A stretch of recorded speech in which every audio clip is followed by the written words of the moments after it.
Was sich so alles hinter Masken verbirgt, dem ist unser Martin Reiter im Tiroler Volkskunstmuseum nachgegangen. Und eines weiß er inzwischen ganz genau: Masken wurden nicht nur im Fasching verwendet.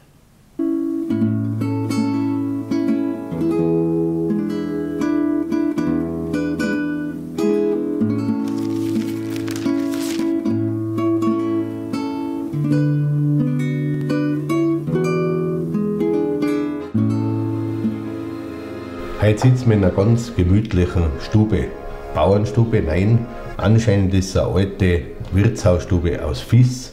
Und die ist aber nicht in Viß, sondern in Innsbruck im Tiroler Volkskunstmuseum. Und da begrüße ich ganz herzlich den Leiter, den Karl Berger, der uns ein bisschen was natürlich der Zeit entsprechend über Masken erzählen wird. Karl, wir haben ja da schon ein paar Sachen, das ist ja nur ein kleiner Bestandteil. Welche Masken sind eigentlich das jetzt da? Ja, ist ja wirklich ein kleiner Bestandteil unseres Fundus. Fangen wir vielleicht mit dem an, die muss ich jetzt schon die Handschuhe hernehmen, weil man als museal gebildeter Mensch natürlich immer aufpasst, dass man noch nichts beschädigt. Wir haben jetzt da diese Todesmaske beispielsweise, eine ganz bemerkenswerte Maske, obwohl es ein Totenschädel ist, eine sehr ausdrucksstark ist auch, die im Nikolausspiel verwendet worden ist. Eine sehr alte Maske, wir sind da jetzt circa in der Mitte des 18. Jahrhunderts, also 1750, 1760 herum, da dürfte gemacht worden sein und war eigentlich eine Theatermaske. Das heißt, beim Nikolausspiel sind die Leute in eine so Stube gekommen wie da und haben ihre Szenen aufgeführt auch.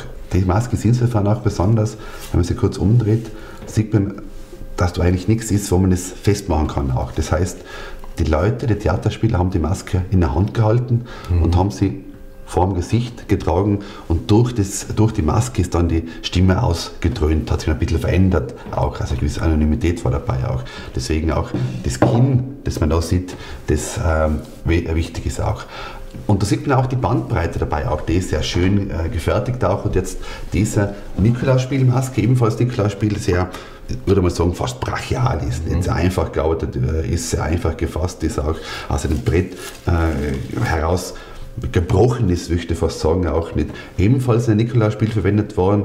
Da sind wir jetzt im Defrigental in Osttirol drin, wo das verwendet worden ist. Das hat dann quasi ein Bauer oder irgendeiner noch gemacht, weil er sagt, das ist ja nicht jetzt so eine riesige künstlerische Sache, sondern hat halt mehr eine Erhaltungswert. So ist es auch nicht. Das zeigt aber ein bisschen einfach, wie breit das Ganze ist, wie die aufregenden, bemerkenswerten Masken, wie auch die Maske ist. Die stammt jetzt aus Ehrwald, ist jetzt wieder ein ganz anderer Kontext. Man sieht schon ein bisschen, es geht schon Richtung Fasnacht, genau, da kennst du die aus auch.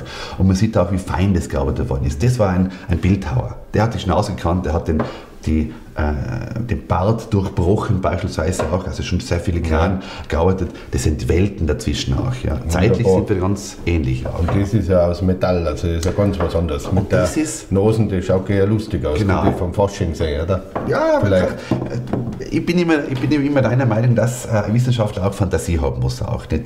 Bei der Maske ist es eben so, dass man eigentlich vieles nicht weiß. Es ist einmal ungewöhnlich, sie ist aus Metall. Wir kennen Holzmasken, wie es auch da sind, die ist aus Metall und zwar aus Kupfer, wie man sieht auch. Da sind noch historische Schnüre dran. Es ist ein Trichter dabei auch und es ist ein Teil von einem Leder drauf und dieser Trichter und dieser Lederteil, das war ursprünglich ein ganzer Schlauch, das war, um die Stimme zu verstellen auch. Aha. Das heißt, die Maske hat der Träger gar nicht auf dem Gesicht gehabt, sondern hat sich in der Hand gehalten, auf dem Kopf, neben dem Kopf gehabt in der Hand, hat sich ein bisschen verstellt, solchermaßen auch, und war ganz irritierend plötzlich. Eine Maske, die führt eigentlich die Besucher bei euch auch durch das Volkskunstmuseum, das ist ja die Luzifer-Maske, also man kriegt da ja so Audioguides, glaube ich, genau. Und quasi der Luzifer ist die Stimme durch die ganze Ausstellung, oder?